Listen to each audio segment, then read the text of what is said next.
शेतकरी मित्रांनो नमस्कार। मित्रांनो, खरीप हंगाम 2023 करता ऑनलाईन पद्धतीने पीक विमा अर्ज भरण्यास सुरुवात झालेली आहे।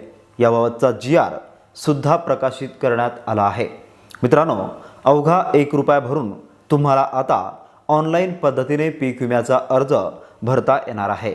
पीक विमा भरताना कोणकोणत्या बाबी अवश्य आहे, कोणकोणत्या जिल्ह्यात कोणकोणत्या कंपन्या नियुक्त करण्यात आल्या आहे, तसेच पीक विम्याचा क्लेम करण्याकरताच्या अटी, तसेच पीक विमा अर्ज भरताना लागणारी कागदपत्र कोणकोणती आहे, तसेच अवघा 1 रुपयामध्ये पीक विम्याचा अर्ज भरण्याकरता कोणकोणत्या बाबी अवश्य आहे ते आपण या व्हिडिओमध्ये सविस्तर पाहणार आहोत। मित्रांनो, त्या अगोदर तुम्ही जर का आपल्या चॅनलवर नवीन असाल तर आपलं चॅनल आत्ता सबस्क्राईब करून घ्या आणि हो, शेजारील बेल आयकॉन नक्की दाबा आणि हा व्हिडिओ शेवटपर्यंत नक्की पहा।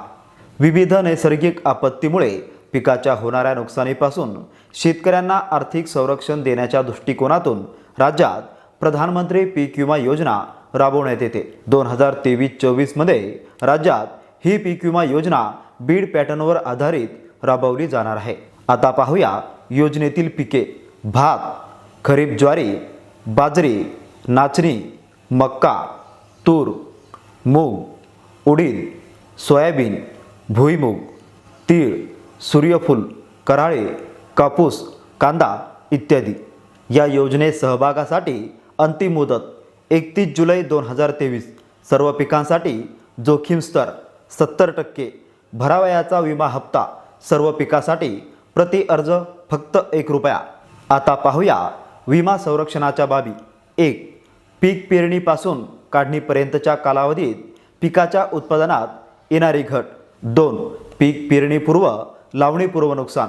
यात अपुरा पाऊस, हवामानातील इतर प्रतिकूल घटकामुळे अधिसूचित मुख्य पिकाची त्या भागातील सर्वसाधारण क्षेत्राच्या 75%पेक्षा जास्त क्षेत्रावर पेरणी लावणी होऊ शकली नाही तर विमा संरक्षण देय आहे। 3.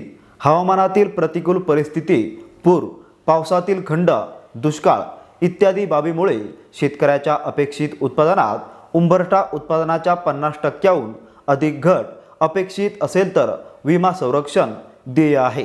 4. काढणी पश्चात चक्रीवादळ, अवेळी पाऊस यामुळे कापणी काढणीनंतर सुकवणीसाठी शेतात पसरवून ठेवलेल्या अधिसूचित पिकाचं नुकसान झाल्यास वैयक्तिक स्तरावर पंचनामे करून नुकसान भरपाई दिली जाते। 5. स्थानिक नैसर्गिक आपत्ती अंतर्गत विमा संरक्षित क्षेत्र जलमय झाल्यास भूस्खलन व गारपीट या स्थानिक नैसर्गिक आपत्तीमुळे नुकसानग्रस्त झाल्यास अधिसूचित पिकाचे नुकसान हे वैयक्तिक पंचनामे करून निश्चित करण्यात येते। आता पाहूया योजना राबवणारी विमा कंपनी आणि संबंधित जिल्हा। भारतीय कृषी विमा Company Washim, Buldhana, Sangli, Nandurbar, Beed. Oriental Insurance Company Nagar, Nashik, Chandrapur, Solapur, Jalgaon, Satara. ICICI Lombard General Insurance Company Parbhani, Wardha, Nagpur. United India General Insurance Company Nanded, Thane, Ratnagiri आणि Sindhudurg. HDFC Ergo General Insurance Company Hingoli, Akola, Dhule, Pune, Osmanabad.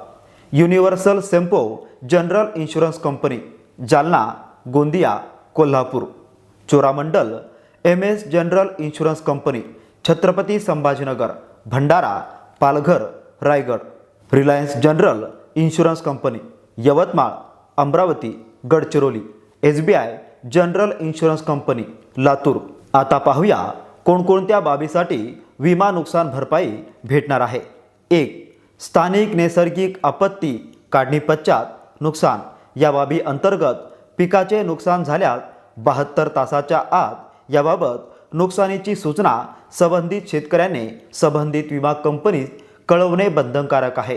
ही सूचना केंद्र शासन पीक विमा ॲप, संबंधित विमा कंपनी टोल फ्री क्रमांक, विमा कंपनीचे तालुका जिल्हास्तरीय कार्यालय, संबंधित बँक, कृषी महसूल विभागाद्वारे देण्यात यावी। यात नुकसानग्रस्त क्षेत्राचे सर्वेक्षण करून नुकसान भरपाई रक्कम निश्चित केली जाते। 2. सरासरी उत्पादन काढताना कापूस, सोयाबीन, भात या निवडक पिकाचे बाबतीत रिमोट सेन्सिंग तंत्रज्ञानाद्वारे प्राप्त उत्पादनात 30% आणि पीक कापणीद्वारे प्राप्त उत्पादनात 70% भारांकन देऊन पिकाचे सरासरी उत्पादन निश्चित केलं जाणार आहे।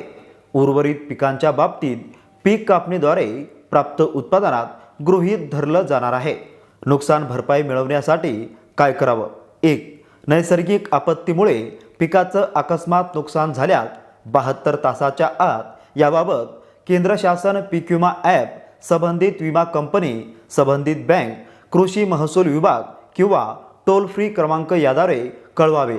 यात नुकसानग्रस्त क्षेत्राचे सर्वेक्षण करून नुकसान भरपाई रक्कम निश्चित केली जाते।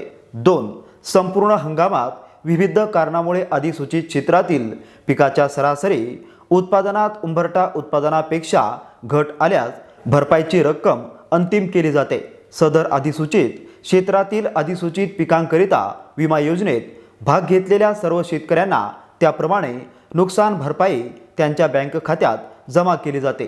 3. विमा योजनेअंतर्गत सर्व प्रकारची नुकसान भरपाई रक्कम संबंधित शेतकऱ्याच्या बँक खात्यावर जमा करण्यात येते।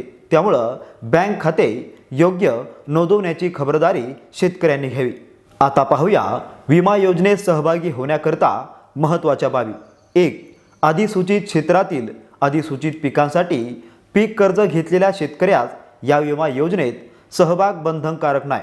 मात्र त्यासाठी शेतकऱ्याने विमा योजना भाग घेण्याच्या अंतिम दिनांकाआधी किमान 7 दिवस संबंधित बँकेत विमा हप्ता न भरण्याबाबत लेखी कळवणं गरजेचं आहे। 2. इतर बिगर कर्जदार शेतकऱ्याने आपला सातबाऱ्याचा उतारा, बँक पासबुक, आधार कार्ड, पीक पेरणीचे स्वयं घोषणापत्र घेऊन प्राधिकृत बँकेत विमा अर्ज देऊन हप्ता भरून सहभाग घ्यावा। हप्ता भरलेली पोचपावती त्याने जपून ठेवावी। 3. कॉमन सर्व्हिस सेंटर आपले सरकारच्या मदतीने आपण विमा योजनेत सहभाग घेऊ शकता किंवा www.pmfby.gov.in या पोर्टलच्या सहाय्य आपण घेऊ शकतो। आता पाहूया महत्त्वाच्या नवीन बाबी। 1. या योजनेत आपण जे पीक शेतात पेरलं आहे त्याचाच विमा घ्यावा। शेतात विमा घेतलेले पीक नसेल तर आपणास विमा नुकसान भरपाई पासून वंचित राहावं लागू शकेल। शेतातील पीक आणि विमा घेतलेले पीक यात तफावत आढळल्यास ई पीक पाहणीमधील नोंद अंतिम धरण्यात येईल। म्हणून सर्व शेतकऱ्यांनी आपल्या पिकाची ई पीक पाहणी वेळेवर करून घ्यावी। 2. यावर्षी भात, कापूस, सोयाबीन पिकामध्ये महसूल मंडलमधील पिकाचे सरासरी उत्पादन नोंदवताना रिमोट सेन्सिंग तंत्रज्ञानाचा वापर करून येणाऱ्या उत्पादनात 30% भारांकन आणि पीक कापणी प्रयोगद्वारे आलेल्या उत्पादनात 70% भारांकन देऊन मंडळाचे सरासरी उत्पादन निश्चित केलं जाणार आहे। 3. भाडे कराराद्वारे पीक विमा योजनेत सहभाग घेणाऱ्या शेतकऱ्यांना नोंदणीकृत भाडे करार प्रत पीक विमा पोर्टलवर अपलोड करावी लागणार आहे। 4. पीक विमा योजनेत सहभागी होण्यापूर्वी मयत असलेल्या शेतकऱ्याच्या नावे अथवा त्याचे नावे असलेल्या जमिनीवर विमा योजनेत भाग घेतल्याचे निदर्शनास आल्यास विमा अर्ज अपात्र होईल। 5.